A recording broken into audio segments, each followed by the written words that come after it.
Hello everyone, welcome to Minghui Radio, bringing you podcasts of stories relating to the persecution of Falun Gong in China, insights and experiences gained by practitioners during the course of their cultivation, special items of interest, and music composed and performed by Dafa practitioners.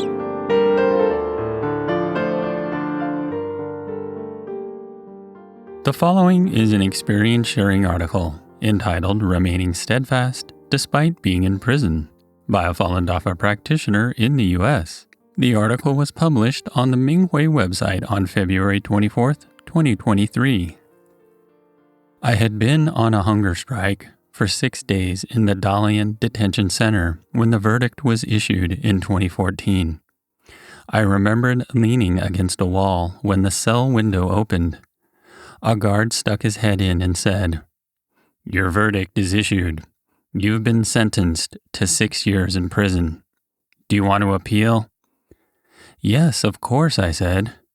He called in the cell head and told him. The supervisor said that if he wants to appeal, give him only one piece of paper and 10 minutes. You watch him and don't allow anyone to help him. I wrote, "The air is free. Why is news information not freely circulated? Chinese people yearn to learn the truth.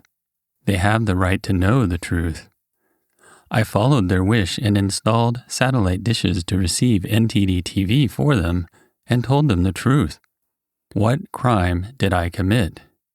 Here I solemnly warn those people in the legal departments who follow the CCP, Chinese Communist Party's policies, and persecute Falun Dafa practitioners to stop doing so from now on.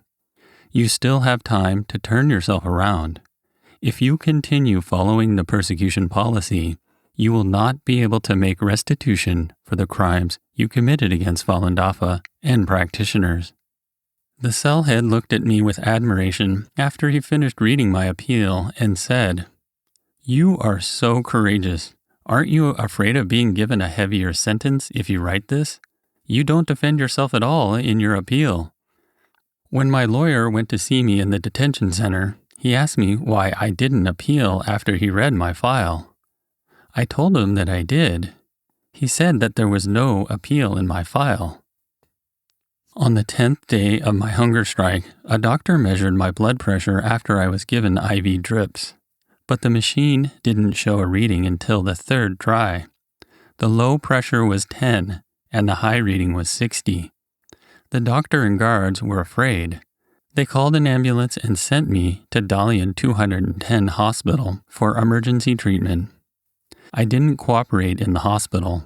Eventually, a detention center officer talked to me and asked me not to fight because the center was applying for release on medical bail for me and would release me when my condition was stable. 2 judges came to the prison ward 5 days later. They read the verdict against me. My appeal was dismissed, and the original sentence was upheld. At 4:30 a.m. on the 16th day of my hunger strike, 4 policemen instructed the inmates to carry me downstairs. I was put into a van that drove to a prison. 4 inmates carried me upstairs. I was photographed and they tried to get my fingerprints. I refused to cooperate. Half an hour later, I was carried to a van. Several practitioners were inside it. After driving for several hours, the driver shouted, "We've arrived at the Dabei First Prison of Shenyang City, Liaoning Province." My heart churned a bit. I knew this was an evil prison that specialized in persecuting Falun Dafa practitioners. Many practitioners had died there. I calmed down and said to myself, "You'll be able to handle this." The other practitioners were escorted to the prison one after another. Finally, I was the only one left. When the prison guard saw me lying in the van, he said, "We won't accept him as his condition is too poor." The policeman in the van became anxious and phoned a supervisor. They talked for nearly an hour before the prison guard agreed to accept me. I later learned that they contacted the 610 office and the Political and Legal Affairs Committee and told them that I was released 3 times because of my hunger strike, and they would not release me under any circumstance this time. so I was carried into the Dabe First Prison. Part 1. Negating the persecution and creating a cultivation environment. I was carried into a dark room. No one took care of me. One inmate went in and touched me every 4 hours to see if I was still alive. One day, a prison guard asked several inmates to carry me into his office. He said his name was Jin Shu, and he was the captain of the 19th Ward. "I've seen your file," he said. "You were released on bail for medical reasons 3 times before. Your situation is special. Here, it is very normal for inmates to die. If you start to eat, I guarantee that we will not forcibly transform you. You can buy daily necessities and you can receive visits from your family." I thought about it and agreed. I must get out of here alive. Jin Shu disappeared when he saw that I started to eat, but they only allowed me to see my wife once. The reason was that my wife told me, "If any inmate dares to beat you, tell me.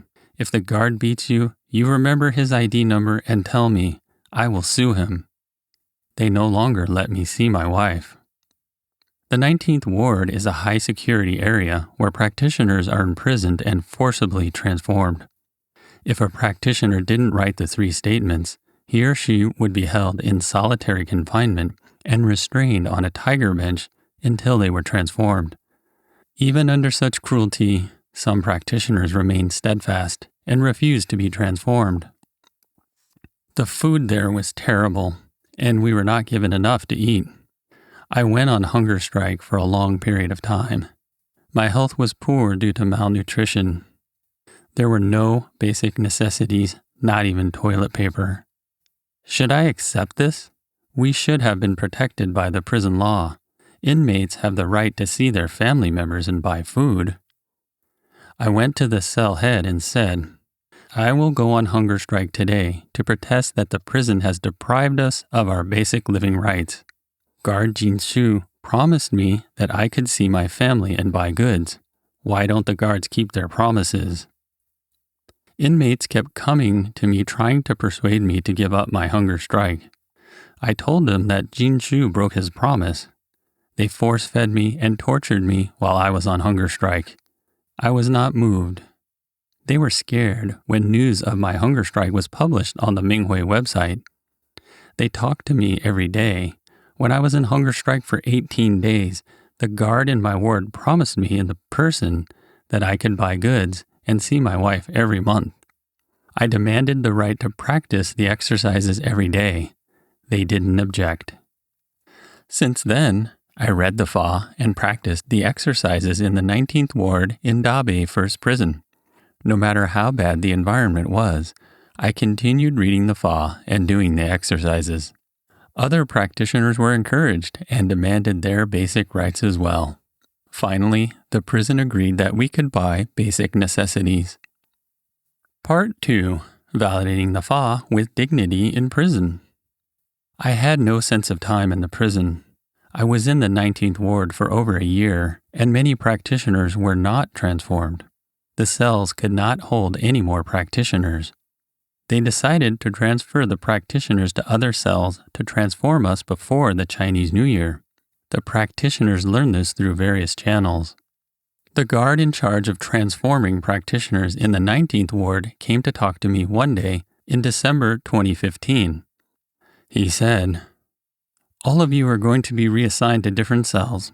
All of you will be forcefully transformed by using such methods as being locked in dark confinement, being burned with cigarette lighters, being deprived of sleep, etc. No one can withstand this. Please think about it and let me know." I met practitioner Aiping when I was back in the cell. He was washing clothes. He was very determined in cultivation and was tortured. He was in the 19th Ward for the longest time. I saw he was worried. I asked him if he had heard the news. He nodded. I said, "Remaining steadfast is more valuable than losing one's life." He agreed. Many guards showed up the next morning. We were told to pack up everything, and whoever was called had to leave with his belongings. I was transferred to the 2nd Ward. Practitioner I Ping was transferred to the first ward. These wards were the worst. Both of us started a hunger strike before they began to persecute us. Due to practitioners' righteous thoughts and actions, this new round of persecution in the Dabe first prison ended 1 month later. Most practitioners remained very determined in their cultivation. I didn't cooperate in the second ward. I didn't work. I studied the Fa and practiced the exercises every day. I bought everyday necessities and saw my wife once a month. Whatever the interference was in the following years, I followed the same pattern.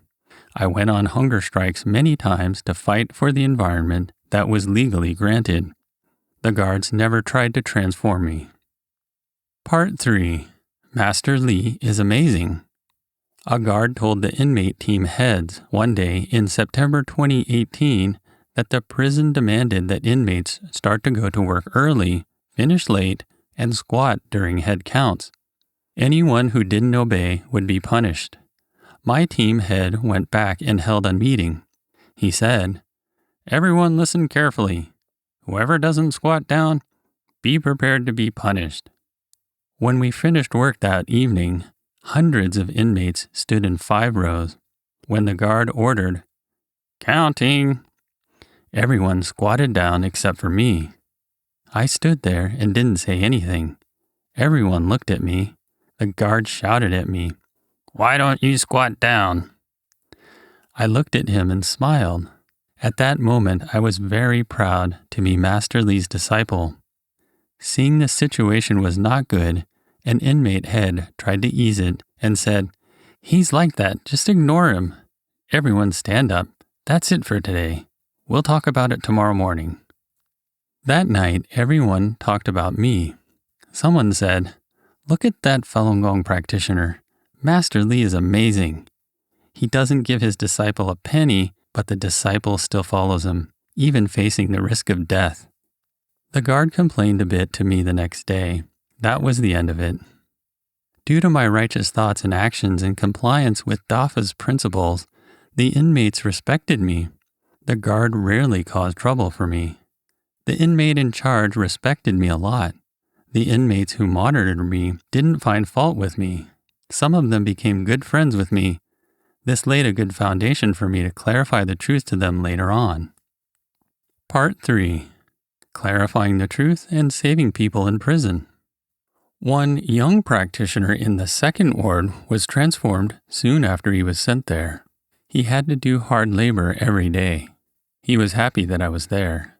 He went to see me whenever he had a chance. I always told him not to be discouraged. I said it didn't matter if he fell, he must stand up. I showed him Master's articles and asked him to improve himself following the Fa.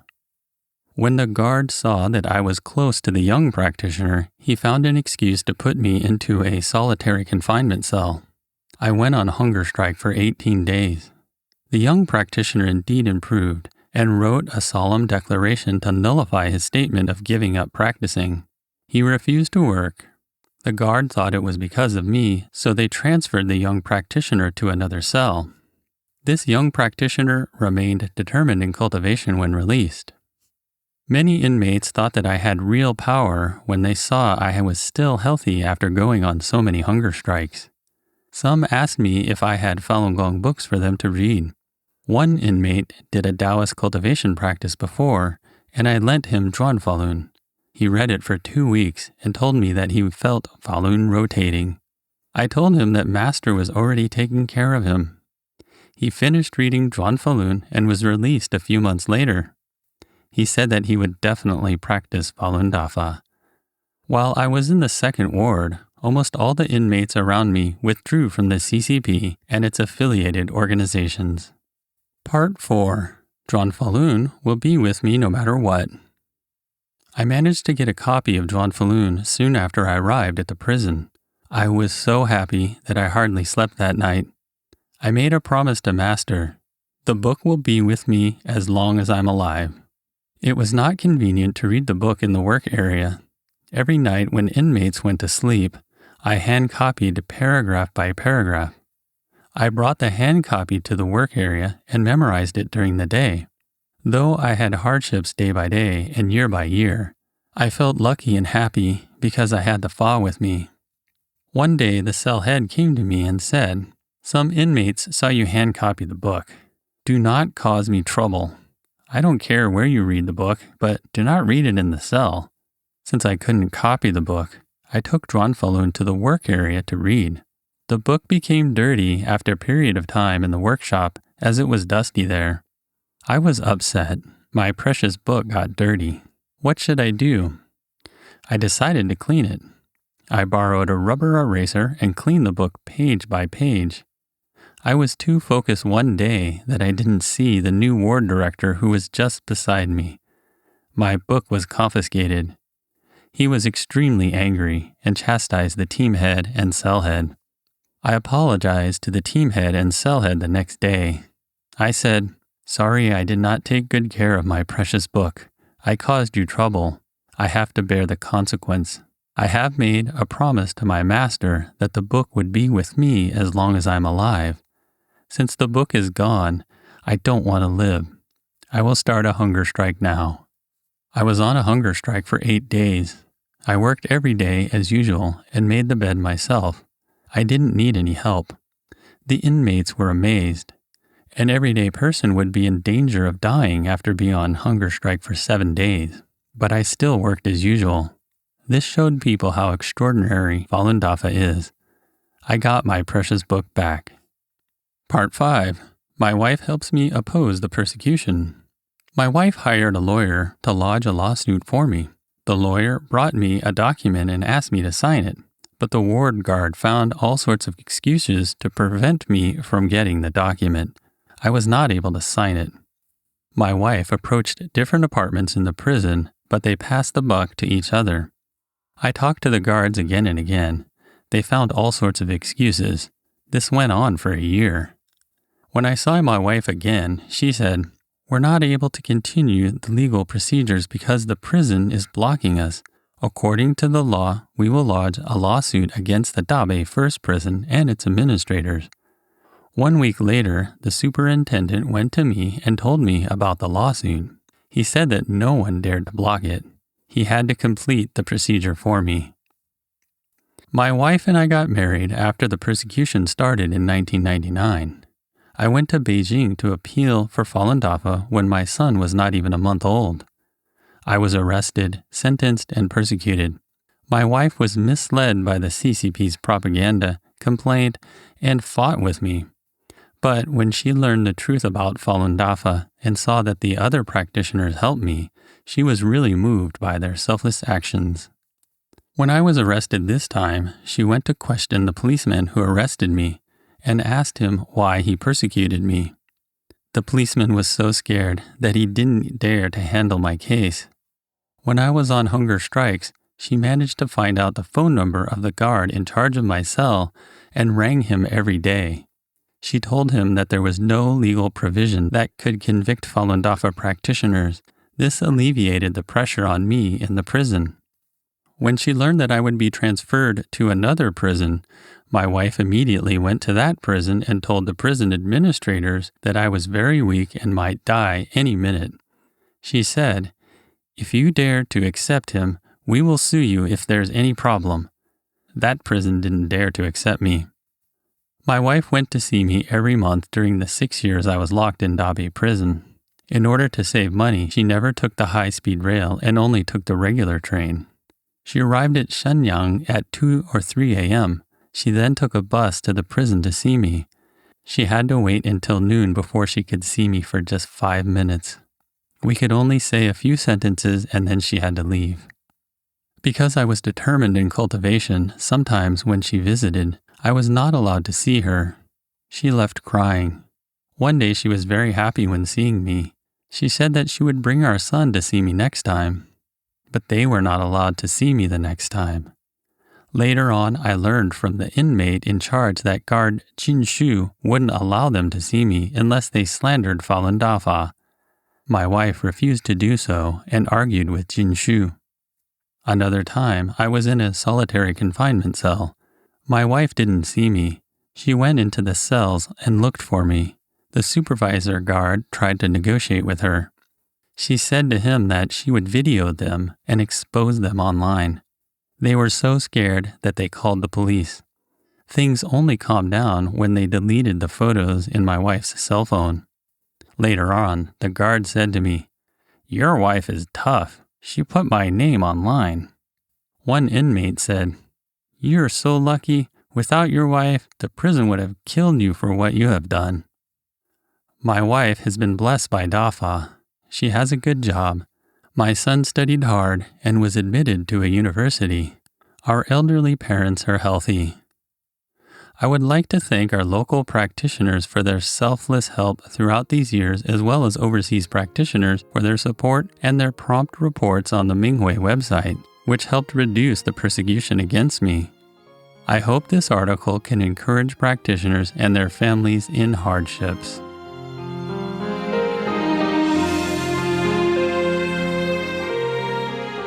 Thank you for listening to the Minghui Radio podcast. For more information, including news about the persecution of Falun Gong practitioners in China and experience-sharing stories by practitioners around the world, please visit our website at en.minghui.org.